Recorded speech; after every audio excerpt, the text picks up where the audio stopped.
All right, everybody, welcome back to Contemporary American Literature. This will be the lecture this week we will have two lectures on our first of two plays we're reading in the course, which is A Streetcar Named Desire by Tennessee Williams from 1947. And in this lecture, this first one, my main purpose is to put in as much kind of context for understanding this play as I can. I want to talk about drama. I want to talk about the author's life. I want to talk about some of the genres in which we might locate this play, and then maybe begin a discussion of the text. And then in the second lecture for this week, I will elaborate on the text itself, and I will talk more about the specific characterization and conflict and setting and things like that. So this will be, again, the first of two lectures. And remember what we talked about last week, my interest in attending to both the context of a work and to its form. And so today I want to talk about the form of drama, and I also want to talk about the context of this particular play in the hopes that we can put these two ideas together into conversation to come up with a whole thematic assessment of what this play is really saying to its time and to our time. And it is, if you've read it, kind of a difficult play, though also a very popular and beloved play, but a difficult play in terms of some of what it's proposing about, particularly human psychology. I think more than anything else, that's the context in which I think this is best understood, though there's also a social and political subtext that we will need to be thinking about. So that's why I've titled my slideshow Modern Tragedy and the Modern Psyche, and we'll talk about what it means to think of this as a tragedy as well. Now, on my introductory slide, I've put an image from a filmed performance of A Streetcar Named Desire that I found on YouTube. In fact, I think if you just put in A Streetcar Named Desire into YouTube, this performance, it's about a 2.5 hour long production, is the first or second thing that comes up. And it's not a film adaptation of the play. It's an actual stage performance that was performed somewhere, I think fairly recently, within the last few years, and that was filmed and then released onto YouTube. And I emphasize that because this is a play that has had a famous movie adaptation. In fact, this will also be true of the second play we're reading in this course, August Wilson's Fences, has also had a famous movie adaptation. And, a movie adaptation is not the same thing as the play itself, because film and drama are two different art forms, and there's different strategies available to a filmmaker as to a dramatist. So, for instance, a play will generally, this isn't universally true, but a modern play in particular will often limit itself to one location, and that's very much true of A Streetcar Named Desire. The entire play is confined to one set, which is this apartment. And the apartment has sort of a view of the street, but we're basically confined to the apartment, whereas a filmmaker can go anywhere and can go to other settings. And if you watch the film version of A Streetcar Named Desire, which I think I might say something about at the end of my second lecture if I have time, you'll see that the filmmaker goes places the playwright can't go, because the playwright wants to keep everything to one stage. There's practicalities involved in drama. Drama is a form of literature, but it's also a form of performance. And as a form of performance, it's going to take place in a performance space, and that performance space has to kind of accommodate a limited number of locations. So that's something we're going to want to think about. And so the reason that I'm giving you this screenshot that I took of this performance that I found on YouTube is because I wanted to give you an idea of how this play looks when it's performed. Now, it's not going to look the same way in different places. Different theaters have different capacities, different size stages, different props, etc.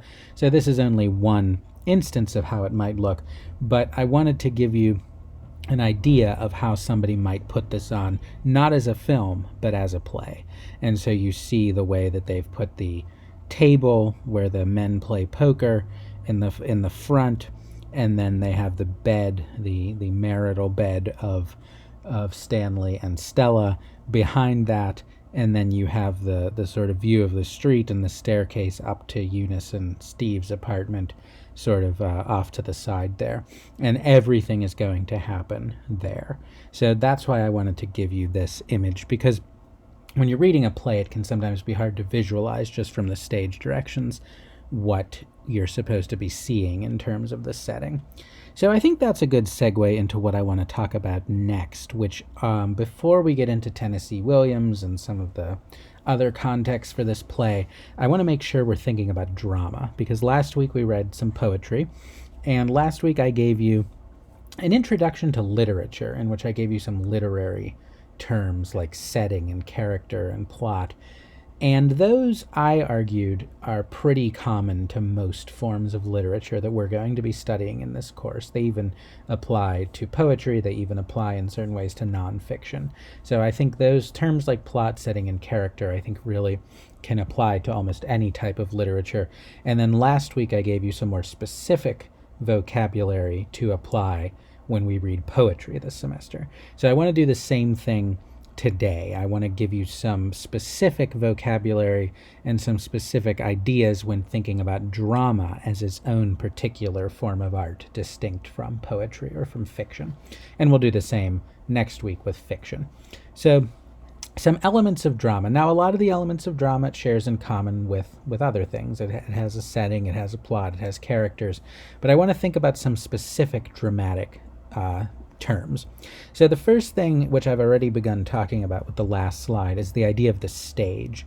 So most modern and contemporary plays, and by modern and contemporary I mean for about the last 200 years. So most modern and contemporary plays are performed on what's called a proscenium stage. I hope I'm pronouncing that right. Maybe it's proscenium, I don't know. You can tell me. And what that refers to, the proscenium stage, is a stage that is essentially a room with 3 walls, and then the front wall isn't there, it's open. And you, in the audience, are looking in that missing wall into this room that is the stage where the drama will be performed. And I emphasize modern and contemporary because that's different from the way plays were performed in the past, at least in Western culture. So perhaps you studied Shakespeare in high school, and you might remember if you studied Shakespeare that his plays were performed what's called in the round, which is to say the stage was the middle of the theater and the audience was sitting in a kind of arena-like seating all around the stage. And ancient Greek theater was somewhat similar to that. And so you had the audience on multiple sides of the stage and having multiple points of view. So there weren't 3 walls. But the modern drama tends, and this isn't a universal rule, but it tends in general to have this proscenium stage. The proscenium is the kind of arch over the stage that demarcates the audience from the performance. And you'll also hear a term sometimes called breaking the fourth wall, which is when in a play, and it's kind of been applied to other forms of art now, but when a character or an actor in a play addresses the audience, because the idea of the theater really is there's an illusion that fourth wall is there and that you're just watching. You're sort of almost a voyeur, a spectator at a private set of transactions, which is very much true in this drama. You're watching this family unravel. And so breaking the fourth wall is a gesture which is sometimes done in experimental or radical drama to break that illusion, to have the actors be aware of the audience. And that's not really something Tennessee Williams is experimental, and he makes some experimental gestures in this play, which we will definitely look at, but that's not really one of them. He does tend to preserve the illusion of a private drama to which we are voyeurs or spectators. And I think August Wilson similarly, I don't think he breaks the fourth wall. There are other experimental plays that aren't in the anthology, perhaps, that you might point to. So that's the thing about the stage. Then I want to talk about stage directions because we are reading this play. I mean, by all means, plays are meant to be performed, and I would even encourage you to watch the version on YouTube. There's, I think, several versions on YouTube. Some of them were, I think the one I looked at was pretty professional. I think it was like a professional regional theater. I think some other of the recorded performances on YouTube are more like, like college productions or something, which could be good. I'm not disparaging that. But the one I looked at, I didn't watch the whole thing because I was rereading the play, but the one I looked at was really good. But anyway, plays are meant to be performed, and I would even encourage you to watch the play. But when you read a play, you'll see stage directions. So printed plays will have usually italicized or some other, set off somehow typographically, will have italicized or in another way typographically set off descriptions of the set characters or actions. Now these descriptions are for performance. So the writer, the playwright, like Tennessee Williams, is writing these stage directions up for the person who will direct the play, for the person who will design the sets, and for the actors, because it tells the actors where to go. It tells the directors and the designers what the set should look like. It even, there's this play has directions for music, so there'll be musicians, so it tells the musicians what they should be playing. And so in that sense, these directions are for performance. However, I would also like to suggest that, again, when you're talking about modern and contemporary plays, playwrights know that any play that is successful in performance will be published as a book. And I would argue that they write the stage directions with that in mind. And so playwrights are aware that their texts will be printed, and they're aware that many, if they write a very successful play that becomes famous, many more people will read the play than will ever get out to a performance to see it. And so I think these stage directions, again, in modern and contemporary drama, are very much made to be read. I think they should be considered not only directions for performance, but as texts in their own right, which contribute to the author's portrayal of the setting and the characters. And you'll see what I mean. If you read the play, you probably already see what I mean, because Tennessee Williams is telling us things in those stage directions that he doesn't need to tell us if he's just trying to tell an actor how to behave. He's telling us, he's using words that are very thematic, like, we're going to look closely, for instance, at the first description of Stanley, and he talks about Stanley's animal power, and he uses this idea of the animal. I would say these are thematic. You need to read these just as much as you'd read the description in a work of fiction. And there's an argument to be made. Drama, the 20th century drama. Sorry, I want to see how I can phrase this. So I mentioned at the very beginning of this course that we were going to be talking about literature's centrality to culture being challenged by other art forms like cinema, TV, and the internet. I would say that drama lost a lot of its cultural centrality even before other forms of literature did. So, drama, it's pretty unlikely that in the 19th or 20th century that a playwright could be as central to culture as, say, Shakespeare was in his time, and in many ways the drama was the key art, the main public art of the 16th and 17th century in England. I wouldn't say drama was the main art in America in the last 200 years. I would say, the novel really dominated in the 19th and early 20th century, and then in a lot of ways probably cinema took over from that. So drama lost a lot of centrality, and I would say that in many ways modern playwrights write with one eye on the idea of turning their play into a movie, because in recognition of the centrality of cinema. And also I think they write with their other eye on the idea that this is going to be a book. and as a book it's going to be read privately, or maybe even, if they're lucky, because there's money in this, studied in school. And so they write those stage directions, I think, with an eye toward the reading public. So in that way, drama becomes a kind of another way of writing fiction, a kind of novel by other means, even as it's also aspiringly cinematic. I hope there are no budding playwrights in the audience, because I think I just crushed your dreams. No, drama is still a very vital art form. Don't listen to me.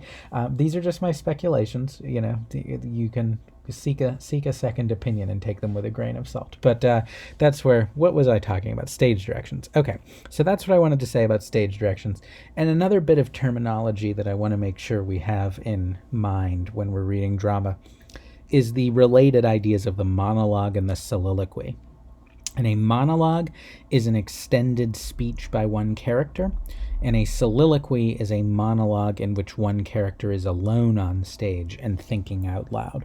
And Tennessee Williams does a lot of good monologues in Streetcar Named Desire. Blanche, in particular, gets a lot of monologue. I don't think there are any soliloquies. I don't think there are moments where Blanche or anybody else is kind of alone on stage and just thinking, because there's a certain artificiality to the soliloquy, and in modern and contemporary drama that's not trying to be experimental, where the playwright wants to preserve a kind of dramatic illusion that you're watching real events taking place before you.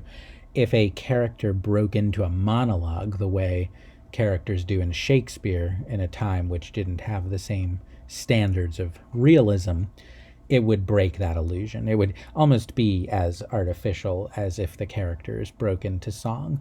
And there's nothing wrong, there's a whole genre of the musical or the opera. There's several different genres in which characters break into song. And I'm not saying those are bad. I'm saying they're obeying different conventions than a kind of basically realistic, if somewhat exaggerated and heightened drama of the type that Tennessee Williams or indeed August Wilson are writing. So that's just to say I don't think we're going to run into that many soliloquies in this course, but monologues definitely, and we'll look at a couple of Blanche's monologues.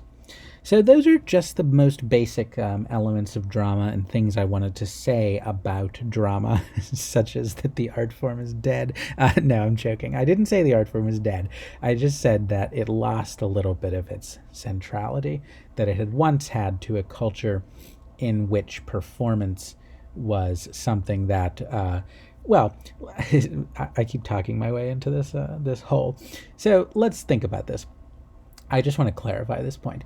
The reason drama was so important, let us say in Shakespeare's time, is because there were no real rivals. There weren't other forms of art that were based on performance that the society could congregate around.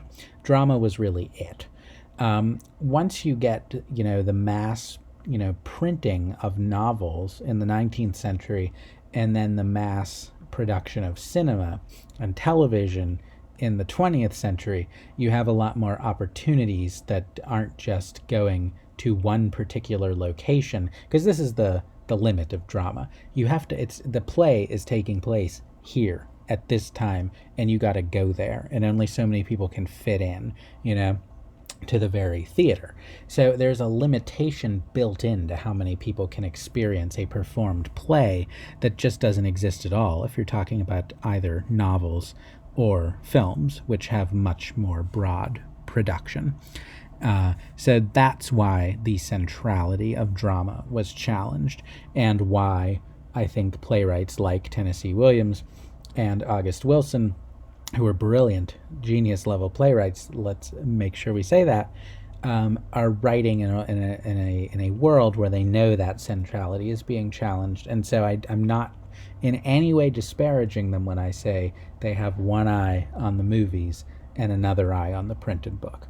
And so it's not just all about performance. So that was the point I was making. I hope that's clear. I don't think the drama is dead. Don't tell anybody I said that. All right, thank you. So let us move on to discussing the life of the author. So who was Tennessee Williams?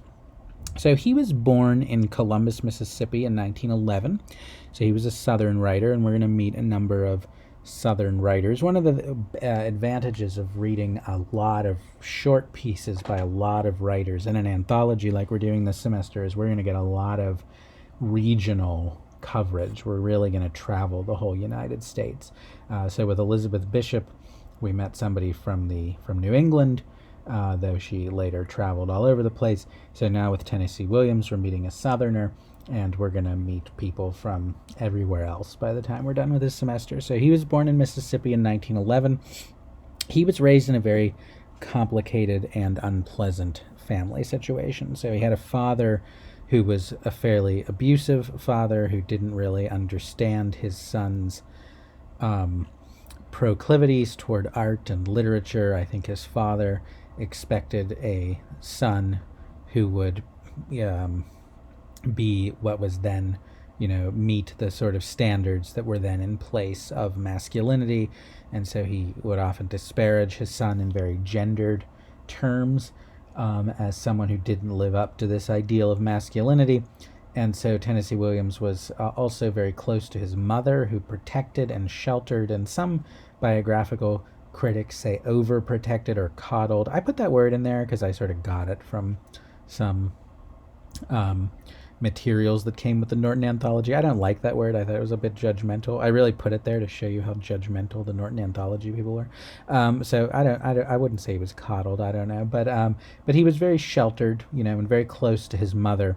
And then the other relationship he had was he was very attached to his older sister, and his older sister had a lot of struggles with mental illness that also involved conflicts with the father, and the sister Rose was later institutionalized and given a lobotomy, which was a procedure in which I actually should have looked up the specific scientific terms, but it was essentially a brain operation that turned the psychiatric patient into somebody completely docile. It kind of removed agency.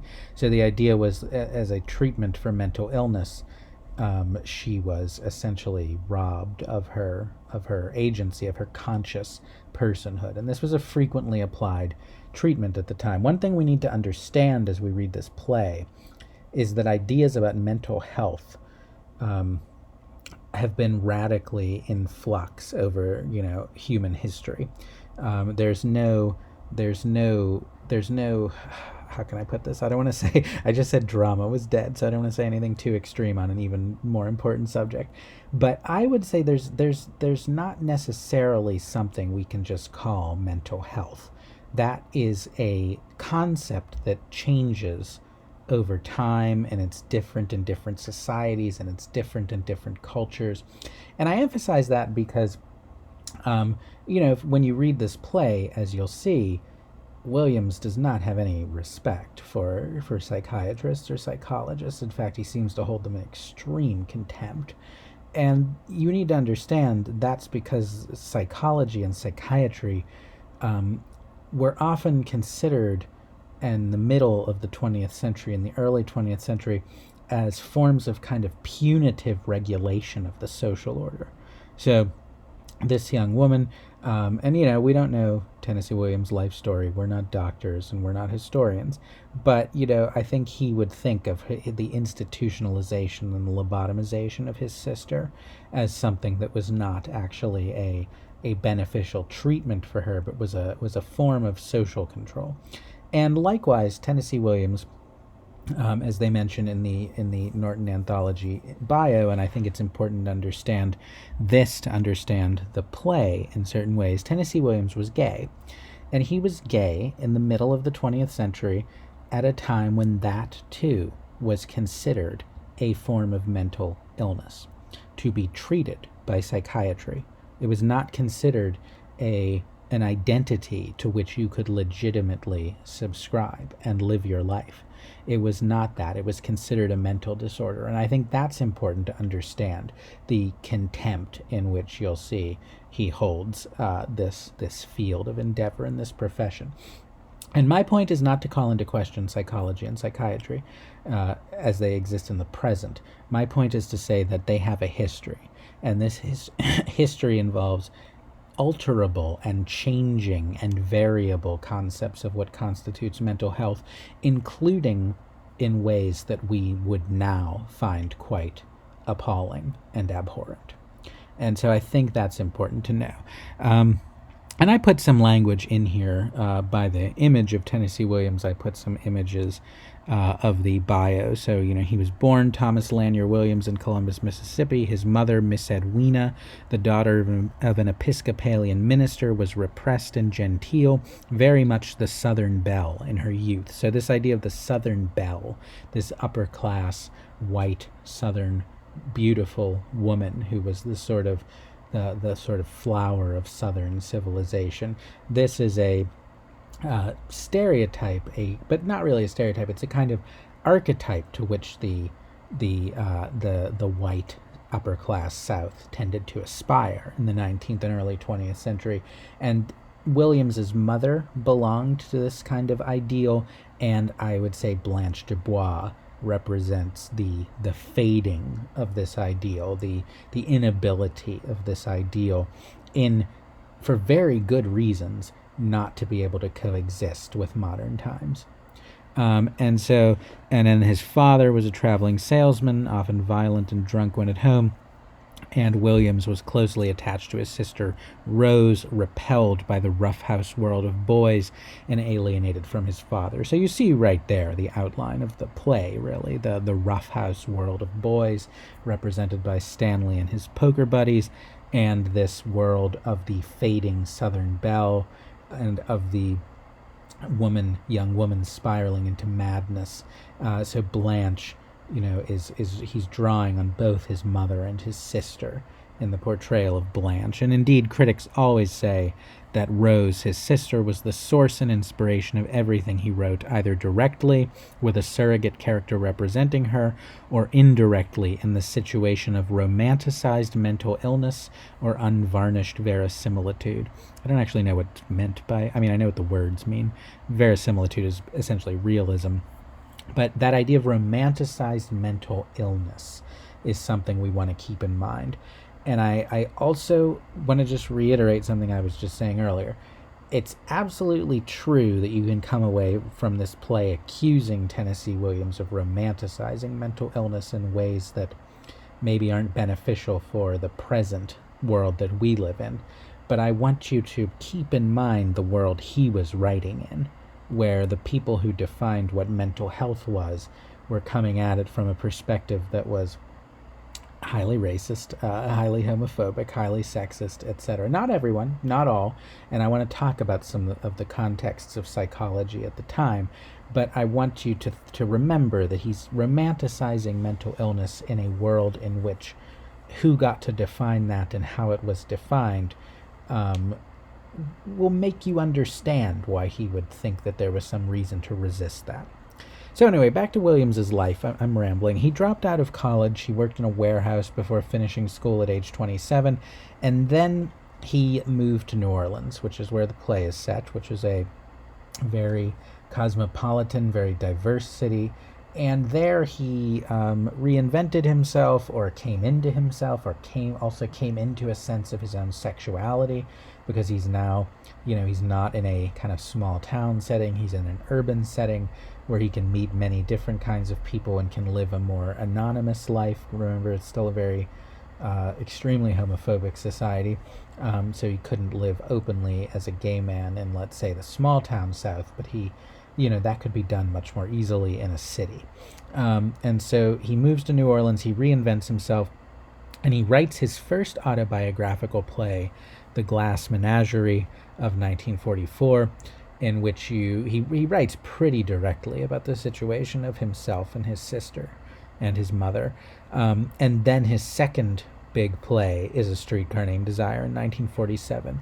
And The Glass Menagerie was successful, and then A Streetcar Named Desire was hugely successful. And so he got a lot of money, he got a lot of fame right away. And he would write about that over the course of his life, kind of the drawbacks of fame and money. which might sound eccentric to us. I could go for fame and money. Money, certainly. I mean, fame does sound like it comes with a lot of problems, but money I could go for. But he writes about the drawbacks, and he says, he has a famous essay about success. He calls it a catastrophe, and he says that you lose touch with reality when you're so rich that you're living in hotels and someone else is making your bed for you. You're losing touch with a kind of existential reality. And it's a bad thing for an artist to lose touch with. So, but anyway, he was famous and successful for most of the rest of his life, though, and by the time the 60s rolled around, his form of playwriting sort of dropped out of fashion, and he had a stable long-term relationship with a man named Frank Merlo, but Frank Merlo died, and then he had a lot of problems with substance abuse, and so he died in 1970, essentially. It was a death more or less, I would say, related to substance abuse. So that's the life of Tennessee Williams. A lot of lows and a lot of highs, and I think not every writer is very terribly autobiographical, but I think he's a very autobiographical writer, and you can see the origin of his work in the matrix of his life. So that is Tennessee Williams. I now want to begin to talk about the genres in which we might consider this play. So the first genre, well, there's three. I want to talk about three. So I have two slides. This first slide has two genres on it, and then the next one has a third. So I want to talk about Southern Gothic, melodrama, and tragedy. So Southern Gothic is a genre that encompasses fiction and drama, and even, I didn't put this on the slide, but even film and comic books and other media, television. So Southern Gothic is a genre of fiction, drama, or etc., set in the American South, emphasizing the region's haunted history, this terrible history that this region has of slavery, the Civil War, Jim Crow, poverty, etc., and the consequent grotesque horror and alienation of its inhabitants' lives. And Southern Gothic is really a 20th century genre. So let me actually say, I couldn't put too much on the slide, but the word Gothic, so Gothic is a genre of literature that starts in Europe in the 18th century. And what the Gothic genre emphasizes is that we think we're living in this enlightened, scientific, rational, present world. But in fact, we are haunted by a history of violence and mystery and the supernatural. All the things we thought we left behind are going to come back and haunt us. And that's the idea of the Gothic. If you know the story of Dracula, is a classic 19th century Gothic novel. It's set in modern London, and yet there's this sort of vampire, this supernatural creature from, who represents this older social order. He's an aristocrat, and he comes to the modern metropolis, and he preys on young middle-class people. And so the Gothic is always this haunting of the present by this past it thought it had got beyond. And so Southern Gothic is that set of tropes and ideas applied to the American South and to its particular history. And the South as a region that can't escape the grip of this horrifying past. And the first major Southern Gothic writer is the novelist, the experimental modernist novelist, William Faulkner. And I would say that most subsequent Southern Gothic comes out of him. And so you have the plays of Tennessee Williams and then the short stories of Flannery O'Connor. And we're going to read one of Flannery O'Connor's Southern Gothic short stories next week. And I think that Williams and O'Connor are probably the most famous writers of Southern Gothic after Faulkner's generation, as well as Eudora Welty, who there's a story by her in the anthology. We didn't get a chance to read it. And then it continues into the present. I mean, even in things like, TV, like True Detective Season 1 was very much, I think, in the vein of Southern Gothic, if you're familiar with that, which was a very influential and popular TV show. So that's Southern Gothic, and I think the way in which A Streetcar Named Desire is Southern Gothic is that it's set in this very urban, modern space of post-World War II New Orleans, and into it comes Blanche Dubois, almost like a ghost of this southern past. She comes from this plantation, and she speaks in the vocabulary of these ideals of the Southern belle. So we have this haunting of the past by this haunting of the present by this past that the South can't seem to get beyond.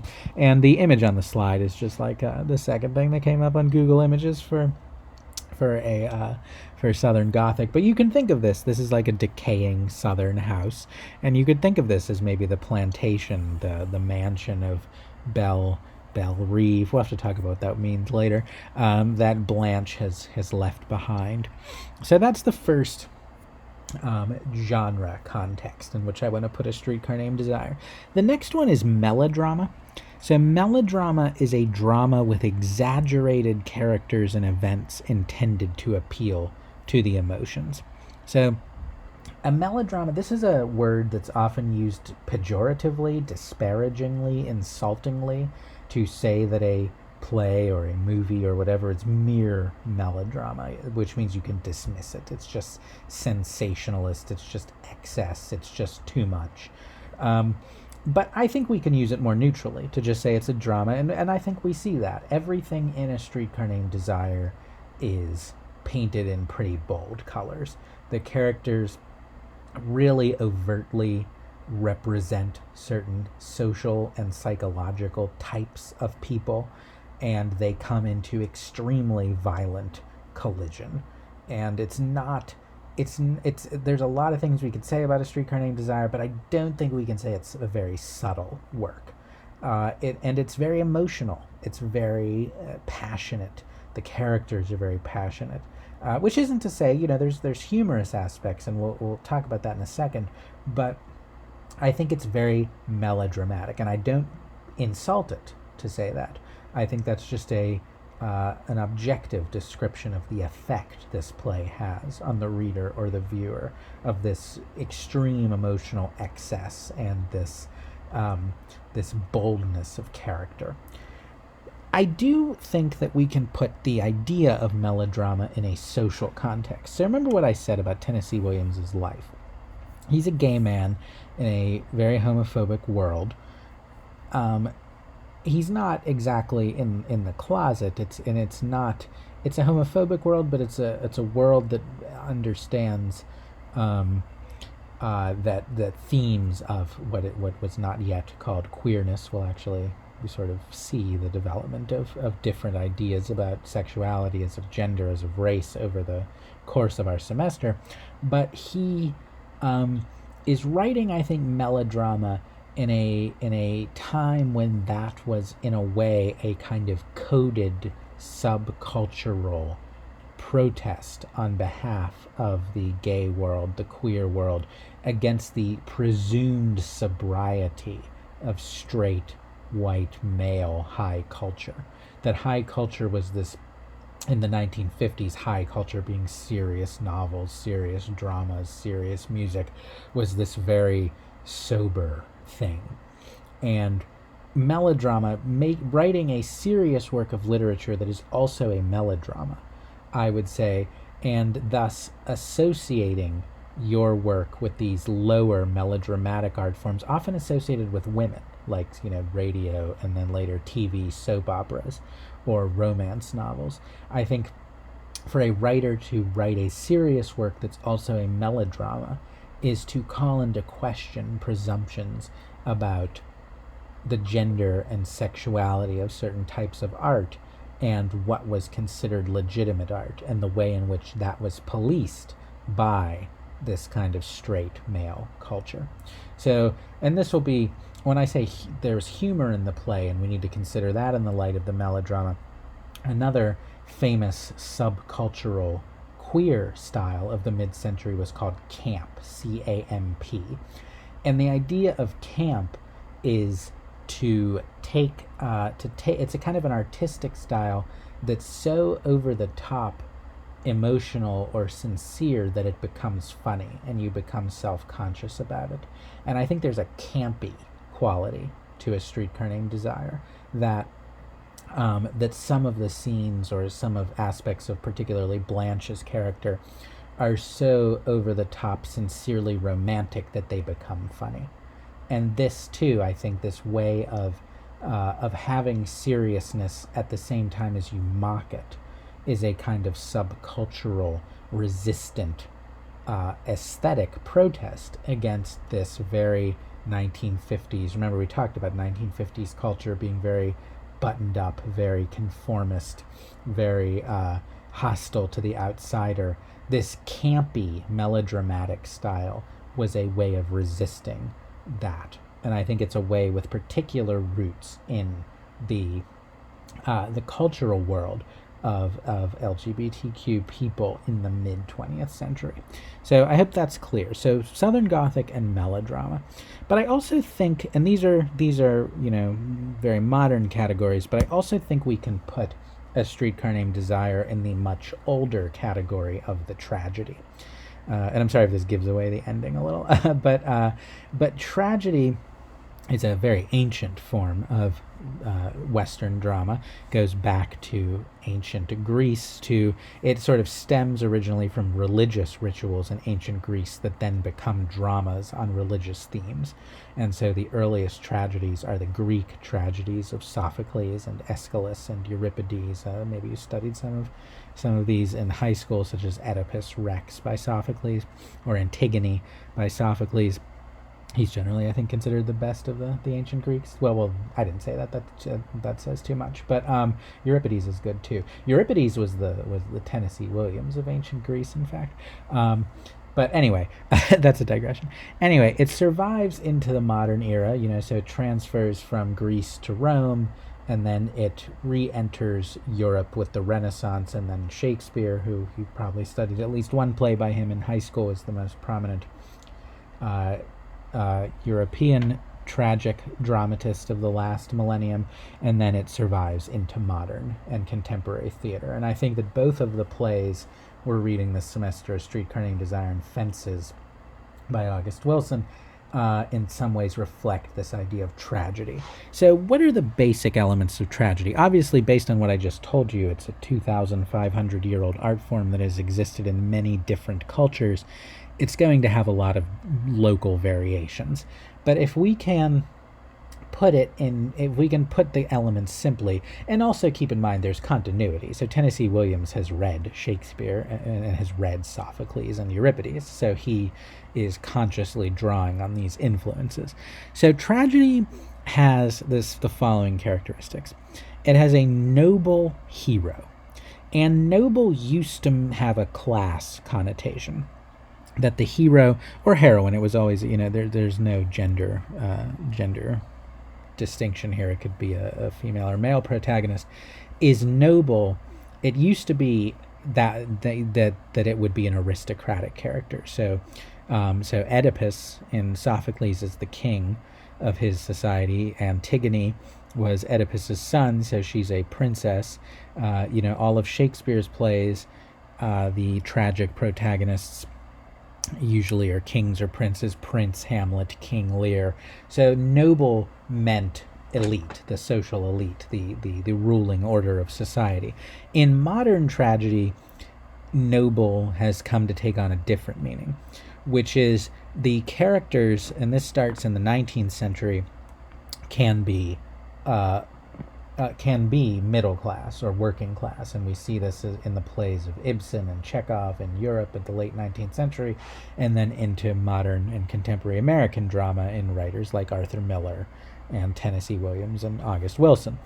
But there's still, I would say, there has to be nobility with some kind of moral, or at least, there has to be some nobility to the character without reference to class.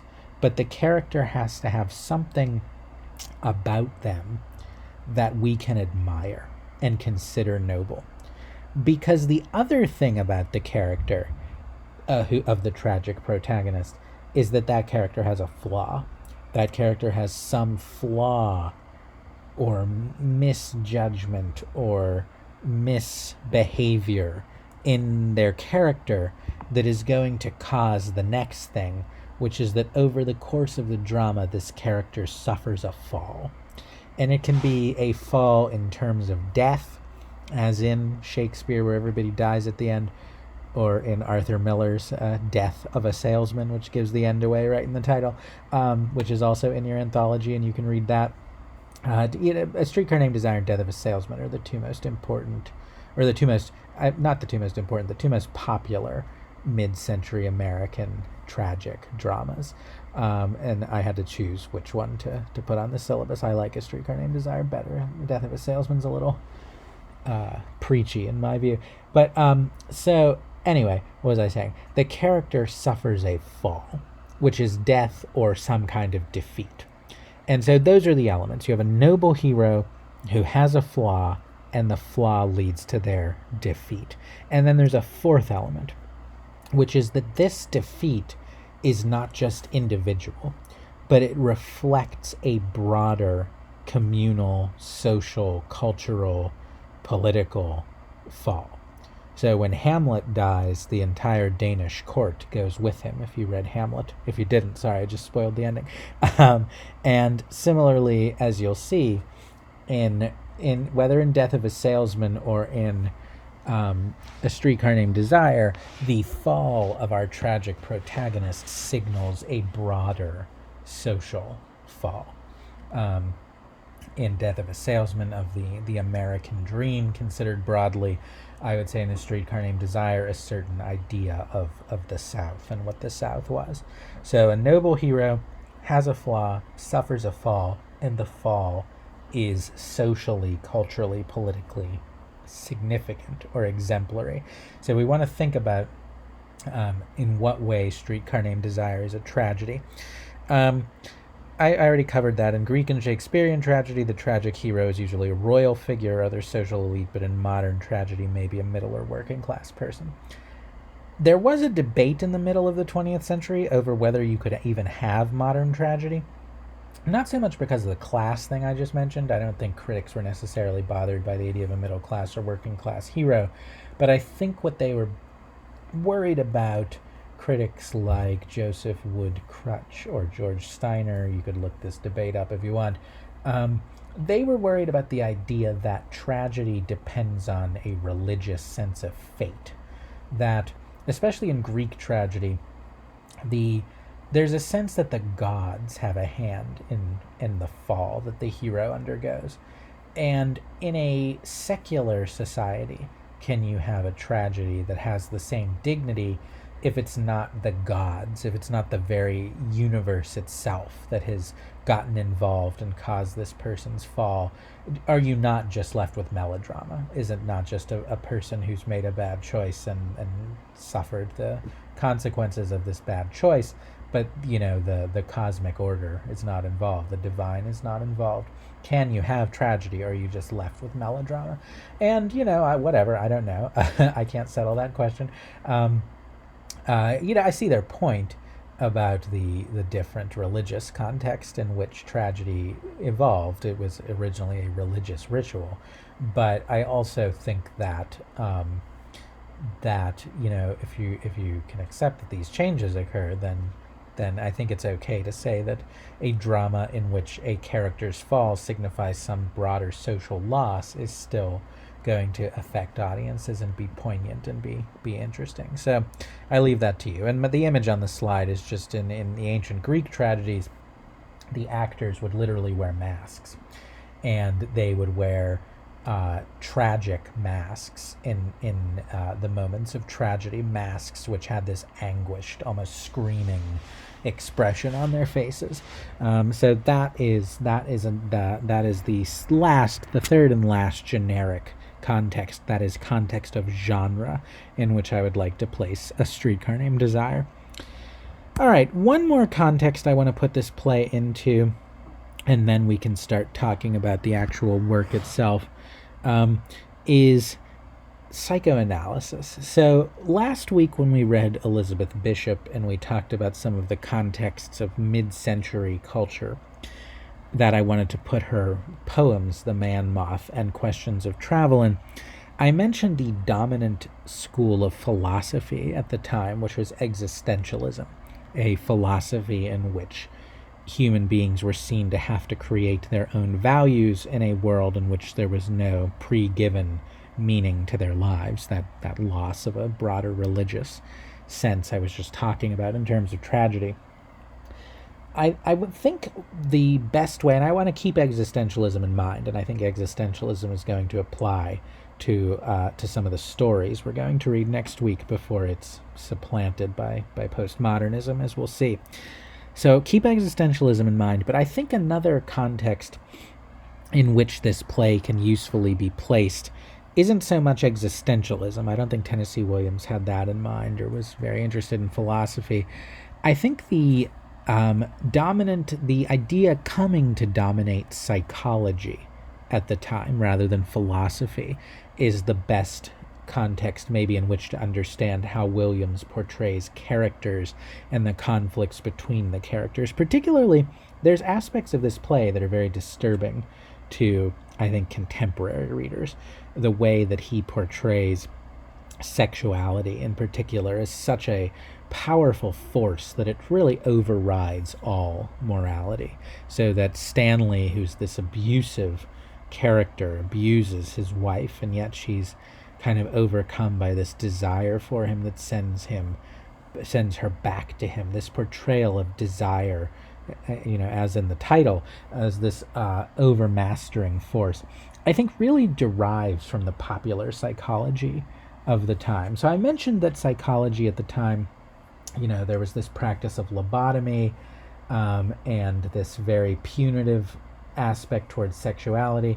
That's coming out of early psychiatry, but the school of psychoanalysis that develops in Europe in the early 20th century and then becomes really prominent in the United States in the middle of the 20th century and really dominates, I think, American understandings of psychology from about the 50s through, I don't know, maybe about the 80s or 90s before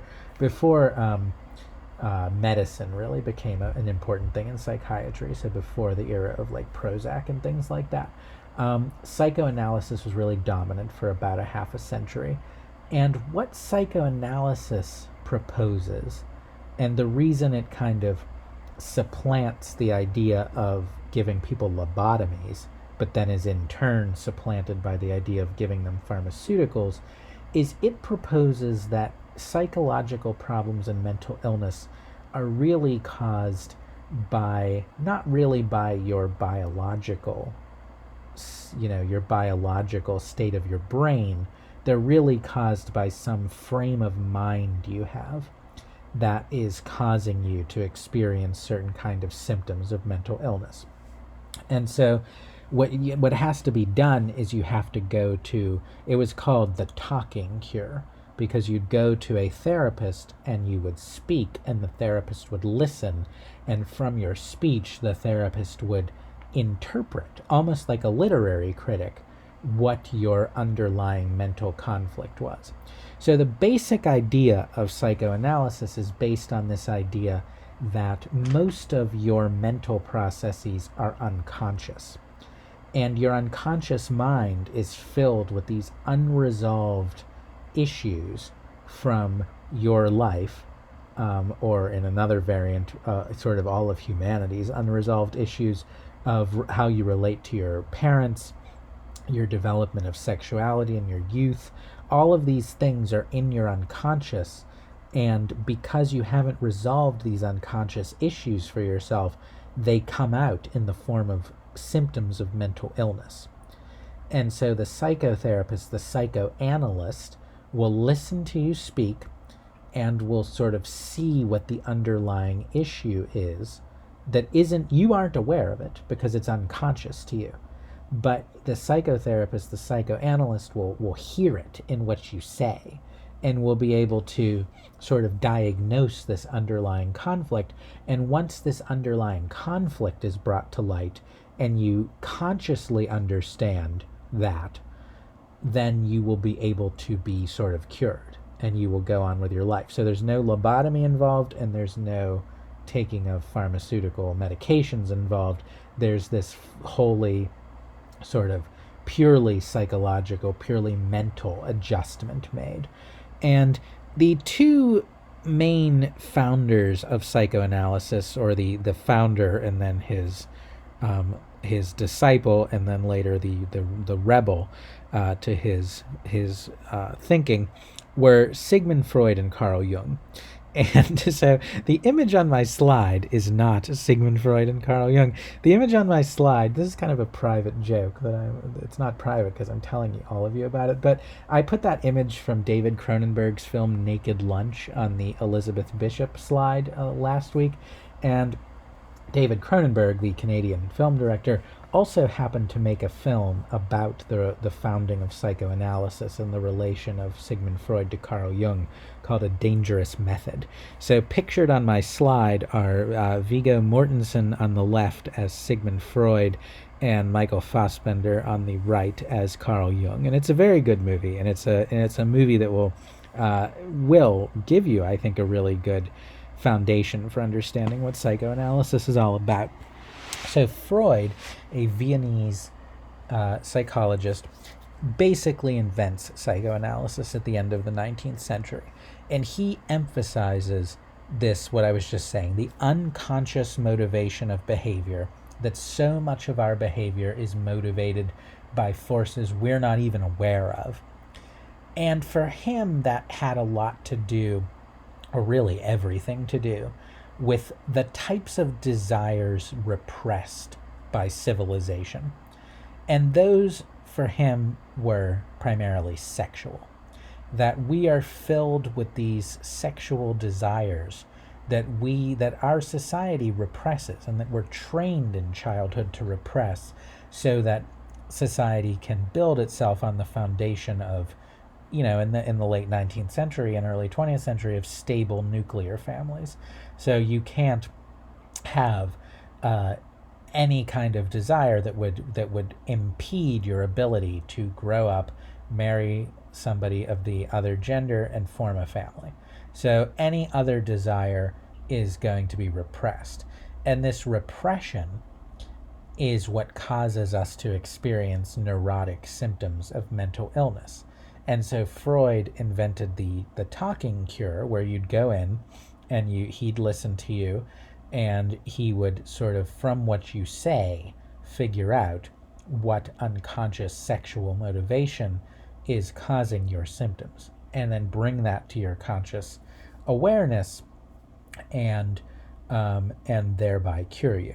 I'm vastly oversimplifying, by the way. It's more complicated than that, but this is a good basic definition. And then his disciple, Carl Jung, who he thought was his sort of, he was the king of psychoanalysis, and Carl Jung, the Swiss psychologist, would be the prince, but they eventually broke with each other, and Jung founded a rival school of psychoanalysis called analytic psychology. Get it? So psychoanalysis, analytic psychology, not very original. Their debate was essentially about spirituality. Jung thought that Freud placed far too much weight on the sexual motivation, and that in fact a lot of what was in our unconscious, he agreed that we had unconscious motivations, but a lot of what they were not personal to us, but were the kind of what he called the collective unconscious, that human beings sort of share universally, a collective unconscious that he found expressed often in myth and in literature and in dreams. And so he developed a different model of the psyche from Freud's, not so focused on sexuality, but much more focused on different kind of archetype, what he called archetypes, which were these basic human, forms of behavior, these basic human ways of being in the world that he derived from myth. But I think what's important for Tennessee Williams's play, and it has been read in this Jungian light, is that Tennessee Williams had a model of the psyche where he said that every man has a unconscious shadow self that is female, that he called the anima, and that every woman has an unconscious shadow self that is male, that he called the animus. And I think thinking of Freud's model of the psyche, which has this, moral component, and then this, which represents civilization, and then this unconscious sexual component, is important. And then Jung's model of the psyche, in which you have a shadow unconscious self of the other gender, will really help us see what Tennessee Williams is doing. Now, it's important at this moment that I say to you that I don't introduce these two concepts to tell you that I think this is the way the mind works, or that I think this is the way the world is. I'm introducing them because these were psychological ideas coming into prominence when Tennessee Williams was writing, and they were challenging those forms of psychiatry that had really victimized his family, as I think he saw it, that led to his sister's lobotomization. And I think psychoanalysis, I know it's very discredited now, but when you think of it as the thing that was challenging the form of psychiatry that was literally taking part of people's brains out to make them docile in the form of a lobotomy, you'll see why it was accorded a certain legitimacy as a much more enlightened way of thinking in the middle of the 20th century. So I'm not trying to persuade you psychoanalysis is true.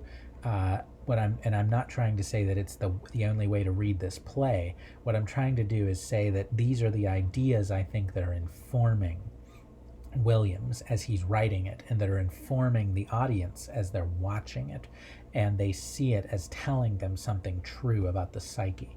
Because there's a lot about this play that's disturbing to us in contemporary terms, as I already said, and as I think we'll see. But I think we need to understand why audiences found it so persuasive and so moving and so powerful in its own time. And I think having this idea of the model of psychology that was coming to dominate, which was the model of the way the mind worked, will help us to understand what Williams was reflecting on. And we're going to see, as I said, over the course of the semester, we're going to get into postmodernism, and then later ideas that are going to challenge psychoanalysis and that are going to challenge existentialism. Much of the story we're going to tell over this course of this semester is the rise and fall of these ways of thinking about the mind and about society and about philosophy. So I think that is basically what I want to say about all the contexts we can look at for the play. So let's see, I've been talking for about an hour. I think, let's see, what's my next slide? So my next slide, I'm going to move into a different set of slides which really focus on the text of the play. And I think I'll end with this one. So this is the first slide where I want to talk about what I call the techniques, which are the way Williams writes to communicate his drama to us, and then the themes, what is reflected in his way of writing. So the first technique I want to look at, and I'll end here because it takes us right back to where we started, which is thinking about the stage and stage directions. I want to draw your attention to the stage directions. I think there's a temptation when you're reading a play to kind of skip them over or skim them over or something. And I'd like to encourage you maybe not to do that, to read them a little bit more closely, because as I was saying, he wants them to be read. He wants you to read them, and he's telling you things in them. So if you look at the first, I don't have the full first stage direction, I just have a piece of it here. But he talks about the setting. The first stage direction is he's characterizing the setting. And I'm telling you, he's not just talking to the director. He's not just saying to the director, we need a table here and we need a bed here. No, he's characterizing a whole moral atmosphere, and he's doing it in pretty rich and poetic language. So he describes so this play is set in, I think my next slide, we'll talk about this, and we'll start here in the next lecture, but it's set in the French Quarter of New Orleans, which is a particular neighborhood which is kind of the Bohemian district. And what I mean by that is it's where people live who aren't necessarily people who have 9-to-5 jobs. It's where a lot of artists live. It's kind of mixed in class. So you have like artists living there who maybe make a good living, but then you have poorer people who are living there. It's very racially and ethnically diverse. And so he describes it as having a raffish charm. And raffish, it's like roguish, it's like scampish. It's a charm of an area that's a little bit degraded, but also kind of fun and glamorous. So the Bohemian district of this big city, this port city. So port cities always have this character of the diverse and the teeming and the cosmopolitan, because a port city is where everything in the world comes into the region. So he describes the raffish charm, and then he gives you some basic descriptions. The houses are mostly white frame, weathered gray, with rickety outside stairs and galleries and quaint ornamented gables. And if you look it up, that's the distinguishing architectural feature, is what he's calling the galleries. So what that means is all the buildings in the French Quarter. I've never been there, but I looked it up on Google Images. All the buildings have, he's calling galleries, we might call it a balcony. So the entire second floor has this outdoor kind of open porch area that's kind of like a balcony. So that's the main architectural feature of the French Quarter. And quaintly ornamented gables. Those are the kind of points on the roofs. The building, this building, so he's giving us one building, contains 2 flats upstairs and down. Faded white stairs ascend to the entrances of both. It is the first dark of an evening early in May. The sky that shows around the dim white buildings is a peculiarly tender blue, almost a turquoise, which invests the scene with a kind of lyricism and gracefully attenuates the atmosphere of decay. So that's what I'm talking about when I talk about he wants you to read that. He wants you to hear about how the blue of the sky attenuates. That means kind of lengthens and thus robs the power of the atmosphere of decay. It's an atmosphere of decay, but also of great beauty, of great poetry.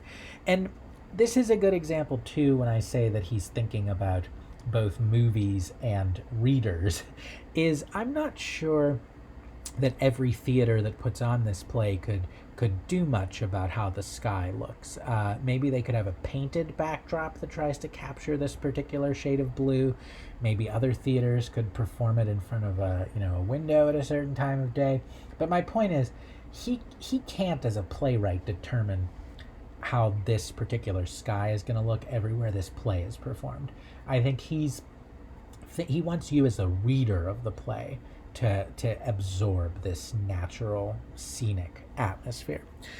You can almost feel the warm breath of the brown river beyond the river warehouses, with their faint redolences, that is, scents, of bananas and coffee. So that's not a description necessary if he's just talking to the set designer. That's something he wants you as the reader to be aware of.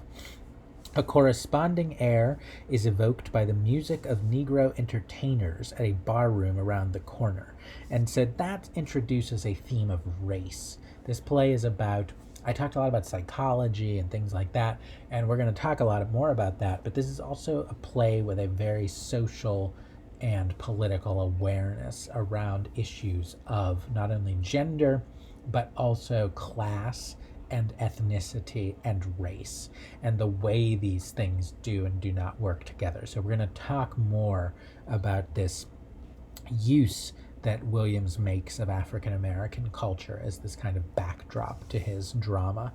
In this part of New Orleans, you are practically always just around the corner or a few doors down the street from a tinny piano being played with the infatuated fluency of brown fingers. So again, this use of African American culture, which I think we're going to judge fairly problematic, to give you a heads up as to what my reading of that will be. But we'll have to see how that works out. I have a whole slide about race and ethnicity and how it plays out in this drama. This blue piano expresses the spirit of the life which goes on here. And he uses music. He uses music throughout the play as a motif. So different pieces of music are meant to evoke different psychological states, different moral atmospheres, different actions in the plot. So my point, I'm going to stop there. My point is you got to read the stage directions. They really are intended not only to inform the people who are putting on the play of what they should be doing, but they're intended to inform anyone who reads it of the entire atmosphere, the entire sensibility, the entire, what I was calling last week, overly, grandly, cosmic order of the play. So the stage directions are an important literary technique in their own right. That's what I want to say here. And I think, that I began with the stage and now I'll end with the stage. I've come full circle for today's lecture. So then for the next lecture, which will be the second and final on this play, I actually want to talk about the plot, the characters, what it's all about. I want to put a little more detail into that idea that he's drawing on Freudian and Jungian psychological conceptions, but I also want to move beyond that and talk about the play's race and gender and class dynamics as well, its social and political dimension. And then maybe, I hope if I have time, I'll end with a word about the famous movie version of 1957. So with that, I will leave you. Thanks for your attention and have a great day.